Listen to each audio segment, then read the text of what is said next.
ഈ സിനിമ മല്ലികാമ്മേനെ എത്രത്തോളം സന്തോഷിപ്പിക്കും? അമ്മയ്ക്ക് ഭയങ്കര ഇഷ്ടപ്പെടാൻ സാധ്യതയുണ്ട് ഈ പടം. ചേട്ടന് ഹിന്ദി അറിയില്ല, എങ്ങനെയാണ് ബോളിവുഡിൽ ഡയറക്റ്റ് ചെയ്യാൻ പോകുന്നത് അറിയില്ല, അപ്പൊ അതിന് കൊടുക്കാവുന്ന മറുപടി എന്താണ്? ഹിന്ദി അറിയാം, ഞാൻ സുഗമ പരീക്ഷയ്ക്കൊക്കെ എനിക്ക് 100 മാർക്ക്. ആനന്ദൻ ഒരു സൈക്കോ ആണ്. ആനന്ദിനെ ആര് കാണുന്നു എന്നനുസരിച്ചിരിക്കും. മോൻ കണ്ടാൽ ചിലപ്പോൾ സൈക്കോ ആയിട്ട് തോന്നിയേക്കാം. അടുത്തതായിട്ട് ശക്തിമാനാണ് ഡയറക്റ്റ് ചെയ്യാൻ പോകുന്നത്. പണ്ട് കണ്ടിട്ടുണ്ട് ശക്തിമാൻ. ബേസിൽ ഭയങ്കര സീരിയസ് ആയിപ്പോല്ലോ. പൃഥ്വിരാജിന്റെ ഫിലിമിൽ അഭിനയിച്ചുണ്ടോ? ഞാൻ തന്നെ പാട്ടൊക്കെ പാടിയത് കണ്ടായിരുന്നു. ഈ തൃശ്ശൂരാ ഷൂട്ടിങ്. അപ്പോൾ ചേട്ടൻ ചോദിച്ചു ഏത് പടാന്ന് പറഞ്ഞു. ഞാൻ പറഞ്ഞു പ്രാവൂർ ഷാപ്പ്. അപ്പോൾ ചേട്ടൻ ഇന്റർവ്യൂ പൊളിക്കണട്ടാ അത്. അപ്പൊ പടം എക്സാക്ട് ഗുരുവായൂരമ്പലം ഫീൽ ചെയ്യുന്ന രീതിയിലുള്ള സെറ്റ് റീക്രിയേറ്റ് ചെയ്യും. സെയിം സൈസിൽ ആ സെയിം സ്ട്രെങ്തനിങ് ഉണ്ടായിരുന്നു. ഏതാണ്ട് സെറ്റ് എന്ന് പറയാൻ പറ്റില്ല, അത് ഒറിജിനൽ പോലെ ബിൽഡ് ചെയ്തെടുത്തു കൂടി. ഞാൻ ഫസ്റ്റ് ഡേ ഒക്കെ വിചാരിക്കുമ്പോൾ എൻ്റെ മനസ്സിൽ രാജു വന്നിട്ട് ആ ഷോട്ട് അങ്ങനെ ഇല്ല ഇങ്ങനെ വയ്ക്കട്ടെ എന്നൊക്കെ പറയുന്ന ഒരാളായിരിക്കും ഞാൻ മനസ്സിൽ വിചാരിച്ചിട്ടാണ് തുടങ്ങുന്നത്. ഞാൻ സിനിമയിലൊക്കെ കണ്ടിട്ടുള്ള അല്ലെങ്കിൽ ഇന്റർവ്യൂസിലൊക്കെ കാണുന്ന അല്ലെങ്കിൽ റീലിലൊക്കെ കാണുന്ന രാജുവേട്ടനാണ് എൻ്റെ മുമ്പിൽ. അപ്പോൾ എനിക്ക് കുറച്ച് പേടിയുണ്ട് മോണിറ്ററിന് റെയിലിങ്ങനെ നമ്മളൊക്കെ കൂടെ ഇങ്ങനെ ഗ്യാങ് ആണല്ലോ, അങ്ങനെയൊക്കെയാണ്. എല്ലാം കൂടെ ആയിട്ട് ഞാൻ ഭ്രാന്തായിട്ടിരിക്കുമ്പോൾ വിനീതൻ എൻ്റെ അടുത്ത് വിളിച്ചിട്ട് ഒരു ദിവസം അവിടെ നീ ഓക്കെ ആണോ, എല്ലാവരും എന്തെങ്കിലും ഡേറ്റ് മറ്റേത് അതെപ്പോൾ ഒരു ഇപ്പോൾ ഒരു ഇങ്ങനെ ഇങ്ങനെയൊക്കെയാണല്ലോ ചോദിക്കുക. അപ്പോൾ ഒരാൾ പെട്ടെന്ന് ഓക്കെ അല്ലേ എന്ന് ചോദിച്ചപ്പോൾ എനിക്ക് ഭയങ്കര അങ്ങനെയൊക്കെ ആൾക്കാർ. വിദേശ പഠനമാണോ നിങ്ങളുടെ സ്വപ്നം? സാധ്യമാക്കാം RAG ഇമിഗ്രേഷൻ ആൻഡ് എഡ്യൂക്കേഷൻ. കേരളത്തിൽ എല്ലായിടത്തും ബ്രാഞ്ചുകൾ. ഈ സിനിമ മല്ലികാമ്മേനെ എത്രത്തോളം സന്തോഷിപ്പിക്കും? അമ്മയ്ക്ക് ഭയങ്കര ഇഷ്ടപ്പെടാൻ സാധ്യതയുണ്ട് ഈ പടം. അല്ല, അമ്മയ്ക്ക് നല്ല ഇതൊരു അറ്റ്ലീസ്റ്റ് ഞാൻ പ്രതീക്ഷിക്കുന്നതാണ് കേട്ടോ. ഇപ്പൊ നാളെ റിലീസായിട്ട് അങ്ങനല്ലല്ലോ നിങ്ങൾ പറഞ്ഞ അങ്ങനല്ല. എനിക്ക് തോന്നുന്നത് ഈ സിനിമയുടെ ഏറ്റവും വലിയ ഒരു ക്വാളിറ്റി ആയിട്ട് ഞാൻ കാണുന്നത് ഈ ഹാപ്പി വ്യൂയിങ് ആണ് സിനിമ. നമ്മൾ കാണുമ്പോഴും കണ്ടു തീരുമ്പോഴും ഒക്കെ ഒരു സന്തോഷം തരുന്ന സിനിമയാണ്. ഈ ഡോപ്പമീൻ ഷോട്ട് എന്ന് പറയുന്ന പോലെ നമുക്ക് ഒരു സിനിമ കണ്ടു കഴിയുമ്പോൾ നമുക്കൊരു ഹാപ്പിയായി അല്ലേ. അപ്പൊ അത് അങ്ങനത്തെ സിനിമകളാണ് പലപ്പോഴും ആൾക്കാർ വീണ്ടും കാണാൻ ഇഷ്ടപ്പെടുകയും ചെയ്യുന്നത്. Because you want to go back to how the film made you feel. അപ്പൊ അത് അമ്മയ്ക്ക് മാത്രമല്ല, എനിക്ക് തോന്നുന്നു എല്ലാവർക്കും ഇഷ്ടപ്പെടാൻ സാധ്യതയുള്ള സിനിമയാണെന്നാണ് എനിക്ക് ശുഭപ്രതീക്ഷ. അമ്മയ്ക്ക് പ്രത്യേകിച്ച്, കാരണം ഈ പറഞ്ഞ അമ്മയ്ക്ക് ഞാൻ ഈ ലൈറ്റർ റോൾസ് ഒക്കെ ചെയ്യുന്നത് കാണാൻ ആണ് അമ്മയ്ക്ക് ഭയങ്കര ഇഷ്ടം. ധ്യാൻ ചേട്ടൻ ഇന്റർവ്യൂല് പറഞ്ഞിട്ടുണ്ടായിരുന്നു ചേട്ടന് ഹിന്ദി അറിയില്ല, എങ്ങനെയാണ് ബോളിവുഡിൽ ഡയറക്റ്റ് ചെയ്യാൻ പോകുന്നത് അറിയില്ല, കോമഡി രീതിയിൽ പറഞ്ഞിട്ടുണ്ട്. അപ്പൊ അതിന് കൊടുക്കാവുന്ന മറുപടി എന്താണ്? ഞാൻ ബോളിവുഡ് ചെയ്യാൻ പോകുന്ന ആര് പറഞ്ഞു? അത് വെറുതെ അവന് ഹിന്ദി അറിയാം, ഞാൻ സുഗമ പരീക്ഷയ്ക്കൊക്കെ എനിക്ക് 100 മാർക്ക്. പഴയ ഹിന്ദിയാണ് ഞാൻ. ഇപ്പൊ കുറച്ചുകൂടെ ഹിന്ദി സിനിമ കാണുന്ന ഒരാൾ. ശക്തിമാന്റെ അടുത്തതായിട്ട് ശക്തിമാനാണ് ഡയറക്റ്റ് ചെയ്യാൻ പോകുന്നത് നല്ലൊരു റൂമർ സ്പ്രെഡ് ചെയ്യുന്നുണ്ടല്ലോ. പണ്ട് കണ്ടിട്ടുണ്ട് ശക്തിമാൻ. ഒന്നും പറയാൻ ഉദ്ദേശിക്കുന്നില്ല. ഫാമിലി സ്റ്റാർ എന്നുള്ളൊരു പട്ടം തോന്നുന്നുണ്ടോ? ഉണ്ട്. അത് അങ്ങനൊന്നുമില്ല. അപ്പോൾ ബേസിൽ ഭയങ്കര സീരിയസ് ആയിപ്പോല്ലോ. പൃഥ്വിരാജിന്റെ ഫിലിമിൽ അഭിനയിച്ചുണ്ടോ? ഞാൻ തന്നെ പാട്ടൊക്കെ പാടിയത് കണ്ടായിരുന്നു. ഈ അങ്ങനെയൊന്നുമില്ല. ഇതിപ്പോ ഇങ്ങനെ എല്ലാവരും ഇങ്ങനെ സീരിയസ് ആയിട്ടിരിക്കുന്നതുകൊണ്ട് ഇത് ഉറക്കം കിട്ടിയില്ല. എന്തൊരു അതിന്റെ ഒരു പ്രശ്നമുണ്ട്. അന്നൊക്കെ ഉറങ്ങിയിട്ടൊക്കെ വന്ന ഭയങ്കര കോമഡിയാണ്. അല്ല, ധ്യാനൊക്കെ ആയിട്ട് വരാൻ നേരത്ത് ഭയങ്കര തగ్గടിച്ച് അങ്ങോട്ടും ഇങ്ങോട്ടും നിൽക്കാൻ. അല്ല, അത് ധ്യാനം ഇല്ല, അങ്ങനെയല്ല. നിങ്ങളിങ്ങനെ അമിതഭാരം തരല്ലേ. കഴിഞ്ഞ ദിവസം ഒരു ഏതൊരു സിനിമയുടെ ഷൂട്ടിൻ്റെ ഇടയിൽ പ്രാവുംകൂട്ട് ഷാപ്പിൻ്റെ ഷൂട്ടിൻ്റെ ഇടയിൽ ഒരു ചേട്ടൻ വന്ന് ഫോട്ടോ എടുത്തു.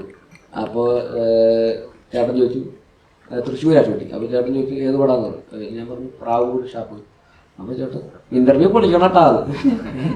അപ്പൊ പടം ഇന്റർവ്യൂവിൽ അമിത പ്രതീക്ഷയായി തുടങ്ങി. ആനന്ദൻ ഒരു സൈക്കോ ആണ്. അത് ആനന്ദിനെ ആര് കാണുന്നു എന്നനുസരിച്ചിരിക്കും. മോൻ കണ്ടാൽ ചിലപ്പോൾ സൈക്കോ ആയിട്ട് തോന്നിയേക്കാം. അപ്പൊ ഈ പടം കണ്ടു കഴിഞ്ഞപ്പോ ബേസില് എന്നെക്കാട്ടി കൂടുതൽ സ്കോർ ചെയ്തു, എനിക്കത് ചെയ്യാമായിരുന്നു തോന്നിയായിരുന്നു. 2 ക്യാരക്ടറും കൂടെ ഒരാൾക്ക് ചെയ്യാൻ പറ്റില്ലല്ലോ. അല്ല, ബേസിൽ ആദ്യത്തെ ക്യാരക്ടർ ചെയ്യാൻ വെച്ചാണ് ബേസിന് കൊടുത്തത്. ഈ അന്ന് എന്നോട് ഇപ്പൊ ഞാൻ ആദ്യമായിട്ട് ദീപു ഈ കഥ എന്നോട് പറഞ്ഞപ്പോൾ ബേസിലെ കഥാപാത്രം ഞാനും ഞാൻ ചെയ്ത കഥാപാത്രം മറ്റൊരു നടനുമാണ്. അപ്പോൾ അതാരാണെന്ന് പറയുന്നില്ല. അപ്പോൾ അന്ന് ഈ സിനിമ നമുക്ക് കുറച്ച് കഴിഞ്ഞിട്ട് ചെയ്യാം, ഇപ്പോൾ ഉടനെ ചെയ്യേണ്ട, കുറച്ച് കഴിഞ്ഞിട്ട് ചെയ്യാമെന്ന് ഞാൻ പറഞ്ഞതിന്റെ പ്രധാന കാര്യം തന്നെ ആ കാസ്റ്റ് ഒന്ന് ഫ്രഷ് ആകണം, അതായത് ഒരു റെപ്പറ്റീഷൻ ഫീൽ ചെയ്യും, കുറച്ച് ഫ്രഷ് ആയിട്ട് വേണം അത് ചെയ്യാൻ എന്നുള്ള ഇതിലാണ് ഞാൻ കുറച്ച് കഴിഞ്ഞിട്ട് ചെയ്യാമെന്ന് പറഞ്ഞത്. ഞാൻ വിപിന്റെ വേർഷൻ പറഞ്ഞപ്പോൾ എനിക്ക് ഏറ്റവും കൂടുതൽ ഒരു ഫസ്റ്റ് ഡ്രാഫ്റ്റിൽ നിന്നും എനിക്ക് ഏറ്റവും അട്രാക്റ്റീവ് ആയിട്ട് തോന്നിയത് ഈ കാസ്റ്റ് ചേഞ്ച് തന്നെയാണ്. കാരണം അങ്ങനെ ഞാൻ ആ കഥയെക്കുറിച്ച് ചിന്തിച്ചിരുന്നില്ല. ഞാൻ ആനന്ദനായിട്ടും മറ്റൊരാൾ വിനുവായിട്ടും, പ്രത്യേകിച്ച് ബേസിൽ വിനുവായിട്ടും ഞാൻ ചിന്തിച്ചിരുന്നില്ല. ആ ഐഡിയ വിപിന്റെയാണ്. അപ്പൊ ആക്ച്വലി എനിക്ക് തോന്നുന്നത് ഈ സിനിമയുടെ ഏറ്റവും നല്ല വേർഷനാണ് ആനന്ദൻ ഞാൻ ചെയ്യുന്നതും. ഗുരുവായൂർ അമ്പലം സെറ്റ് ഇട്ടത് എങ്ങനെ ഉണ്ടായിരുന്നു? അത് അവിടെ ഷൂട്ടിംഗ് പെർമിഷൻ ഇല്ലാത്തതുകൊണ്ട് അത് റീപ്ലേസ് ചെയ്യായിരുന്നു. അതെ, ഒന്നും ഷൂട്ടിംഗ് പെർമിഷൻ ഇല്ല. ഇനിയിപ്പോ നമ്മൾ കഷ്ടപ്പെട്ട ഒരു പെർമിഷൻ സംഘടിപ്പിച്ചാൽ പോലും പൃഥ്വിരാജ് കുമാറിനെയും ബേസിൽ ജോസഫിനെയും ഇല്ലെങ്കിൽ ഈ ആർട്ടിസ്റ്റുകളൊക്കെ ഞാൻ അവിടെ കൊണ്ട് ഒരു 10-30 ആർട്ടിസ്റ്റുകളെ കൊണ്ട് 24 ദിവസം എനിക്ക് അവിടെ ഷൂട്ട് ചെയ്യാൻ പറ്റില്ല. എന്തായാലും അത് ഡിസ്റ്റർബൻസ് ആവും അവർക്ക്. പിന്നെ എന്തായാലും നമ്മൾ ഷൂട്ട് നടക്കത്തില്ല കൃത്യമായിട്ട്. അപ്പം നമ്മൾ അതിനെക്കുറിച്ച് ചിന്തിക്കാനേ പോയിട്ടില്ല, കാര്യം അത് നടക്കില്ല. അപ്പോൾ നമ്മൾ പെർമിഷൻ എടുത്തിട്ട് അതിൻ്റെ സെറ്റ് ഇടുക എന്നുള്ളൊരു ഒറ്റ ഓപ്ഷൻ നമുക്കുണ്ടായിരുന്നുള്ളൂ. അപ്പോൾ അത് ഞാൻ പറഞ്ഞില്ല, സുനിൽ കുമാരൻ എന്ന് പറഞ്ഞ ഒരാളാണ് ആ ഡയറക്ടർ. പുള്ളിയുടെ തുടക്ക സിനിമകളിലൊന്നാണ്. അപ്പം അദ്ദേഹം വളരെ നന്നായിട്ട് അത് കൈകാര്യം ചെയ്തു. നന്നായിട്ട് നമുക്ക് എക്സാക്ട് ഗുരുവായൂരമ്പലം ഫീൽ ചെയ്യുന്ന രീതിയിലുള്ള സെറ്റ് റീക്രിയേറ്റ് ചെയ്തു. അത് സെറ്റ് എന്ന് പറയാൻ പറ്റില്ല, റീക്രിയേറ്റ് ചെയ്യുക ചെയ്ത പുള്ളി. സെയിം സൈസിൽ ആ സെയിം സ്ട്രെങ്തനിങ് ഉണ്ടായിരുന്നു. നമുക്ക് ലൈറ്റ് കയറ്റണം, ഇത്രയും പേർക്ക് ഇതിനകത്ത് നിൽക്കണം. അപ്പം ഏതാണ്ട് സെറ്റ് എന്ന് പറയാൻ പറ്റില്ല, അത് ഒറിജിനൽ പോലെ ബിൽഡ് ചെയ്തെടുത്തു പുള്ളി. മലയാളത്തിൽ തന്നെ സിഗ്നേച്ചർ ക്രിയേറ്റ് ചെയ്ത 2 ഡയറക്ടേഴ്സ്. അപ്പം അവരെ വെച്ച് ചെയ്യാൻ നേരത്തുള്ള ഇൻപുട്ട് എങ്ങനെയായിരുന്നു? അത് സീൻ അവർ തീരെ ഇൻപുട്ട് എനിക്ക് തരാറില്ല. അവരെനിക്ക് എൻ്റെ അടുത്ത് ഒന്നും ഇടപെടാറില്ല. എനിക്ക് തോന്നിയിട്ടുണ്ട് ചിലപ്പോൾ ഞാൻ ഫസ്റ്റ് ഡേ ഒക്കെ വിചാരിക്കുമ്പോൾ എൻ്റെ മനസ്സിൽ രാജു വന്നിട്ട് ആ ഷോട്ട് അങ്ങനെയല്ല ഇങ്ങനെ വയ്ക്കട്ടെ എന്നൊക്കെ പറയുന്ന ഒരാളായിരിക്കും ഞാൻ മനസ്സിൽ വിചാരിച്ചിട്ടാണ് തുടങ്ങുന്നത് ഡേ മോണിൽ. പക്ഷേ രാജു മോണിറ്റർ ഫ്രണ്ടിൽ പോലും വന്നിരിക്കുന്നില്ല, ആ സ്പോട്ട് കാണുന്നില്ല. അപ്പം ഞാൻ വെച്ചാൽ എനിക്ക് മനഃപൂർവ്വം മാറി തോന്നി. ഞാൻ ഇൻവൈറ്റ് ചെയ്യും, ഇവിടെ വന്നിരിക്കാം അല്ലെങ്കിൽ സ്പോട്ട് കാണണോ എന്നൊക്കെ ചോദിച്ചിട്ട് ഒരു ഗ്രാജുവലിയാണ് ഞങ്ങളോട് സിങ്ക് ആവുന്നത്. അതായത് എനിക്ക് ഡിസ്റ്റർബൻസ് ആവണ്ടെന്ന് പുള്ളി വിചാരിച്ചിട്ടുണ്ടാവും. ബേസിൽ എനിക്ക് പണ്ടേ അറിയാം. ബേസിൽ എന്തും മുഖത്ത് നോക്കി പറയും, കൊള്ളില്ലെങ്കിൽ കൊള്ളില്ലെന്ന് തന്നെ പറയും, കൊള്ളാമെങ്കിൽ കൊള്ളാമെന്ന് തന്നെ പറയും. ഇല്ലെങ്കിൽ അവനെ കളിയാക്കലും അവൻ എന്നെ കളിയാക്കലും ചിരിച്ചിട്ട് പോകുന്നതാണ്. അപ്പോൾ അതുകൊണ്ട് പ്രശ്നമില്ല. പക്ഷേ രാജുവിൻ്റെ കാര്യത്തിൽ ഈ അങ്ങനെ ഒരു പരിചയം ഉണ്ടായിരുന്നില്ല. പക്ഷേ പോകെ മനസ്സിലായി നമ്മൾ രണ്ടുപേരും ഏതാണ്ട് ഒരേ സ്വഭാവമുള്ള ആൾക്കാരാണ് ഇരിക്കുന്നവരെല്ലാവരും. അപ്പോൾ അതുകൊണ്ട് അങ്ങനെ ഒരു പ്രശ്നം വന്നിട്ടില്ല. അവര് നമ്മള് വർക്കിൽ ഇടപെടുകയോ, പിന്നെ ഡയറക്ടേഴ്സിന് അങ്ങനെ ഒരു ഗുണമുണ്ടല്ലോ. 21 ദിവസം കണ്ടിന്യൂസ്ലി കല്യാണപ്പെണ്ണായിട്ട് മേക്കപ്പ് ഇട്ട് അഭിനയിച്ച സിനിമ എന്ന് പറയുന്നുണ്ട്. അപ്പൊ ആ ഒരു എക്സ്പീരിയൻസ് ഒന്ന് ഷെയർ ചെയ്യാം. കൂടെ തന്നെ ബേസിലേട്ടന്റെ വാതുവായിട്ട് അഭിനയിച്ച ഒരു എക്സ്പീരിയൻസ് കൂടെ. ഫസ്റ്റ് ഡേ റെഡിയായി എല്ലാം സെറ്റായി. ഞാൻ ഭയങ്കര എക്സൈറ്റഡ് ആയിരുന്നു. കല്യാണപ്പെണ്ണ്, നല്ല കോസ്റ്റ്യൂം, നല്ല ജ്വല്ലറി, മുല്ലപ്പൂ, ഒക്കെ ഭയങ്കര എക്സൈറ്റഡ് ആയിരുന്നു. പിന്നെ 2ാമത്തെ ദിവസം 3ാമത്തെ ദിവസം മുതലേക്ക് മനസ്സിലായി പാടി. കാരണം പറ്റില്ല, പുറത്തിറങ്ങിയ ചൂട്, അകത്ത് കാരണം ഒരുപാട് ഈ പടത്തിൽ ആദ്യം തൊട്ട് അവസാനം വരെ ഒരുപാട് സീനിയർ ആയിട്ടുള്ള അല്ലെങ്കിൽ അന്നത്തെയും ഒരുപാട് ആർട്ടിസ്റ്റുകളുണ്ട്. അപ്പം എല്ലാവരും കൂടി ഒരുമിച്ച് വരുന്നതാണ് ഈ ക്ലൈമാക്സ് മൊത്തത്തിൽ, എല്ലാ ആർട്ടിസ്റ്റും. അപ്പം ക്ലൈമാക്സ് ആകുമ്പോൾ ഇവരെല്ലാവരെയും വെച്ച് ചെയ്യണം. അപ്പം നമുക്ക് അവിടെ വന്നിട്ട് നമ്മൾ കുറേ സമയം നമ്മൾ വെറുതെ ഇരിക്കേണ്ടി വരും ചിലപ്പോൾ. അപ്പം മിക്ക സമയങ്ങളിൽ നമ്മൾ ക്യാരവാനിൽ തന്നെ ആയിരിക്കും, അല്ലെങ്കിൽ ചില സമയത്ത് നമുക്ക് അവിടെ ഇരിക്കാൻ പറ്റില്ല, ബോറടിക്കും, പുറത്തേക്ക് ഇറങ്ങും. അപ്പം അങ്ങനെയാണ് ഷൂട്ട് പോയിക്കൊണ്ടിരുന്നത്. ചിലപ്പോൾ ഉറങ്ങാൻ പറ്റില്ല, കാരണം എനിക്ക് 3 സെറ്റ് വെച്ചുകൊണ്ട് ഉറങ്ങാൻ പറ്റില്ല, റെസ്റ്റ് എടുക്കാൻ പറ്റില്ല. ബട്ട് സ്റ്റിൽ പുറത്തേക്ക് ഇറങ്ങി ആ ഷൂട്ടൊക്കെ കാണുന്ന സമയത്ത് ഭയങ്കര രസമാണ്. കാരണം ആ ചെയ്യുന്ന രീതി, അതായത് എല്ലാം ഷൂട്ട് ചെയ്തേക്കുന്ന ഓർഡറിലായിരുന്നില്ല, ബട്ട് സ്റ്റിൽ ആ കണ്ടിന്യൂറ്റി ആദ്യം മുതൽ അവസാനം വരെ അത് പിടിച്ച് ചെയ്തു. അപ്പോൾ അതൊക്കെ എനിക്കൊരു ന്യൂ എക്സ്പീരിയൻസ് ആണ്. ഇത്രയും വലിയൊരു സെറ്റിൽ ഇത്രയും സീനിയർ ആയിട്ടുള്ള ആൾക്കാർ കൂടി ചെയ്യാന്നുള്ളത് എനിക്ക് ഭയങ്കര ന്യൂ എക്സ്പീരിയൻസ് ആയിരുന്നു. സോ അത് ഞാൻ ഒരുപാട് എൻജോയ് ചെയ്തു. പിന്നെ ബേസിലേട്ടൻ്റെ വധു എന്ന് പറയുന്ന, വധു എന്ന് മാത്രമല്ല പെയറായിട്ടാണെങ്കിലും എനിക്ക് ഭയങ്കര കംഫർട്ടായിരുന്നു ആളുടെ കൂടെ വർക്ക് ചെയ്യാൻ. ഇപ്പം നമ്മൾ എൻ്റെ സീൻ എടുത്ത് എൻ്റെ ക്ലോസ് ആണെങ്കിൽ കൂടി ആളെനിക്ക് അപ്പുറത്തിരുന്ന ആളുടെ ഡയലോഗ് എനിക്ക് ക്യാമറയുടെ ഇപ്പുറത്ത് എനിക്ക് ഡയലോഗ് പറഞ്ഞു തരും. സോ അത്രയും കംഫർട്ടബിൾ ആയിരുന്നു, അത്രയും സെറ്റായിരുന്നു എനിക്ക് ആളുടെ കൂടെ വർക്ക് ചെയ്യാൻ. പൃഥ്വിരാജിന് ബേസിക്കലി ഒരുമിച്ച് അഭിനയിക്കാൻ നേരത്ത് ഒരുപാട് നേരം കൂടെ കിട്ടില്ല ബേസിക്കലി. അപ്പൊ ഒരു കഥ പറയാനൊക്കെ ട്രൈ ചെയ്തു. അല്ലെങ്കിൽ മാൻഡ്രിസം, പൃഥ്വിരാജിന്റെ മാൻഡ്രിസങ്ങളൊക്കെ പഠിച്ചു. ഈ വിമാനത്തിന്റെ സംഗതി എല്ലാവരും പറയുന്നുണ്ടല്ലോ, സെൽഫി എടുക്കാൻ പോയതാണ്. ഞാൻ ഒരു ഫോട്ടോ എടുക്കാൻ വേണ്ടി പോയതാ. അപ്പൊ അന്ന് ഒരു പ്രാവശ്യം, ഈ സിനിമയ്ക്ക് മുമ്പ് ഒറ്റ പ്രാവശ്യം ഞാൻ രാജുവേട്ടനെ കണ്ടിട്ടുള്ളത് വിമാനം എന്ന് പറഞ്ഞ സിനിമയുടെ സെറ്റിൽ ഞാൻ അതുവഴി പോയി ഒരു ഫോട്ടോ എടുത്തിട്ടുണ്ട്. അപ്പൊ ഞാൻ ഭയങ്കര ഫാനാണ്. അപ്പൊ അത് കാരണം ഇതിന്റെ സെറ്റിൽ വന്നപ്പോൾ ഞാൻ സിനിമയിലൊക്കെ കണ്ടിട്ടുള്ള അല്ലെങ്കിൽ ഇന്റർവ്യൂസിലൊക്കെ കാണുന്ന അല്ലെങ്കിൽ റീലിലൊക്കെ കാണുന്ന രാജുവേട്ടനാണ് എൻ്റെ മുമ്പിൽ. അപ്പോൾ എനിക്ക് കുറച്ച് പേടിയുണ്ട് മോണിറ്ററിന് പുറകിൽ ഇങ്ങനെ ഇരിക്കുന്നത്. നമ്മളൊക്കെ കൂടെ ഇങ്ങനെ ഗ്യാങ് ആണല്ലോ, അങ്ങനെയൊക്കെയാണ് അങ്ങനെയൊക്കെയാണ്.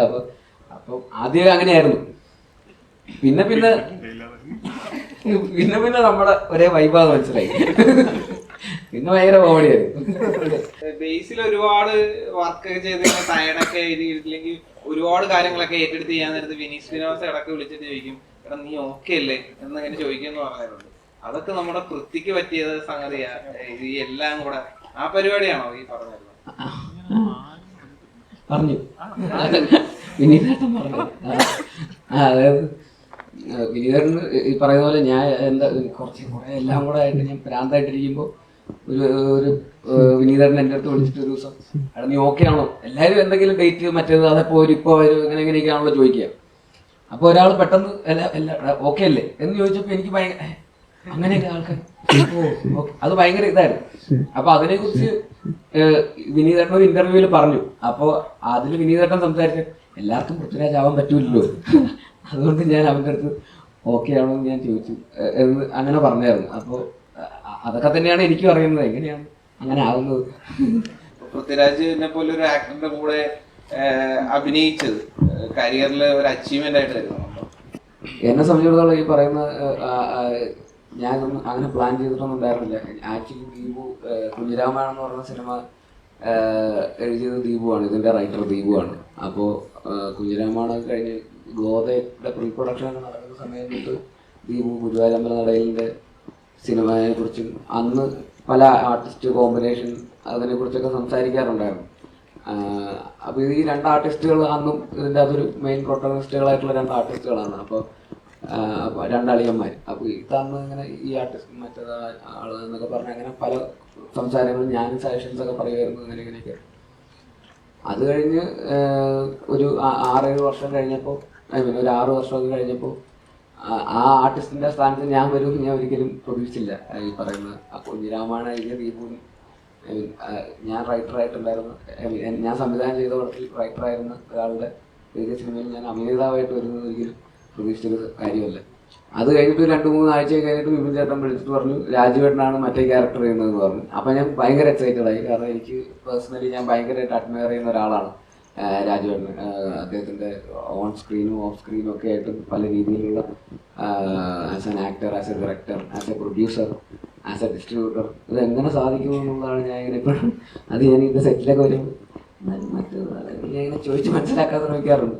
എനിക്ക് പേഴ്സണലി ഈ പറയുന്ന സംവിധായകൻ, നടൻ എന്ന് പറയുന്ന 2 റെസ്പോൺസിബിലിറ്റി മാനേജ് ചെയ്യാൻ പേഴ്സണലി ഭയങ്കര ബുദ്ധിമുട്ടാണ്. 2 ഈക്വൽ റെസ്പോൺസിബിലിറ്റീസ് ആയതുകൊണ്ട്. പക്ഷെ ഇതൊന്നും പോരാതെ കൺസിസ്റ്റൻ്റ് ആയിട്ട് കണ്ടിന്യൂസ്ലി ഇങ്ങനെ സക്സസ് ഡെലിവർ ചെയ്യുന്ന ഒരാളെന്നുള്ള രീതിയിൽ എനിക്ക് ഭയങ്കര റെസ്പെക്റ്റ് ഉണ്ട്. ആടുജീവിതം കഴിഞ്ഞിട്ട് പിന്നീട് ക്യാരക്ടേഴ്സ് സെലക്ട് ചെയ്തപ്പോൾ ഈ ഇതിലെ നമ്മുടെ ഗുരുവായൂരെ പോലെയുള്ള ക്യാരക്ടേഴ്സ് വരുമ്പോൾ അതിൽ നിന്ന് മറ്റ് ക്യാരക്ടേഴ്സിലേക്ക് മാറാനൊരു ബുദ്ധിമുട്ടുണ്ടായത്. ഇത് എനിക്ക് ആക്ടേഴ്സ് ജനറലി ഒരു സിനിമ കഴിയുമ്പോൾ, കുറച്ച് സിനിമകൾ ചെയ്ത് കഴിയുമ്പോൾ, ഒരു സിനിമ ചെയ്ത് കഴിഞ്ഞിട്ട് ആ ക്യാരക്ടറുമായിട്ട് അങ്ങ് ഡിസസോസിയേറ്റ് ചെയ്യാൻ പഠിക്കും. നമ്മൾ സബ് കോൺഷ്യസ്ലി നമ്മൾ പഠിക്കും. ഇപ്പോൾ ഗുരുവായൂരമ്പല നടയിൽ കഴിഞ്ഞിട്ട് ഞാൻ സംവിധാനം ചെയ്യുന്ന സിനിമയിൽ ഞാനൊരു ചെറിയ വേഷം ചെയ്യുന്നുണ്ട്. അപ്പോൾ എനിക്ക് ആനന്ദൻ അങ്ങനെ ആ സമയത്തുള്ള കാര്യങ്ങളൊക്കെ എൻ്റെ മനസ്സിൽ നിന്ന് സബ് കോൺഷ്യസ്ലി ഒരു എഫേർട്ട് എടുക്കാതെ തന്നെ അത് പോകും.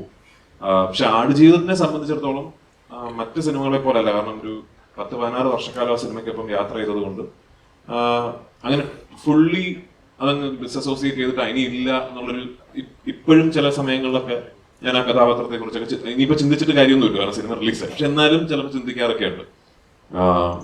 എങ്ങനെ മറ്റൊരു ക്യാരക്ടറിലേക്ക് പോകുന്നു എന്ന് ചോദിച്ചാൽ നമ്മൾ ആ പുതിയ കഥാപാത്രത്തിലേക്കും പുതിയ തിരക്കഥയിലേക്കും അടുത്ത സംവിധായകന്റെ വിഷനിലേക്കും പൂർണ്ണമായി നമ്മൾ ആസ് എൻ ആക്ടർ സബ്മിറ്റ് ചെയ്യുക, അതിലേക്ക് സറണ്ടർ ചെയ്യുക എന്നുള്ളതാണ്. അപ്പൊ അതാണ് ഞാൻ എല്ലാ സിനിമകൾക്കും ചെയ്യാൻ ശ്രമിക്കുന്നത്. വിദേശ പഠനമാണോ നിങ്ങളുടെ സ്വപ്നം? സാധ്യമാക്കാം RAG ഇമിഗ്രേഷൻ ആൻഡ് എഡ്യൂക്കേഷൻ, കേരളത്തിൽ എല്ലായിടത്തും ബ്രാഞ്ചുകൾ.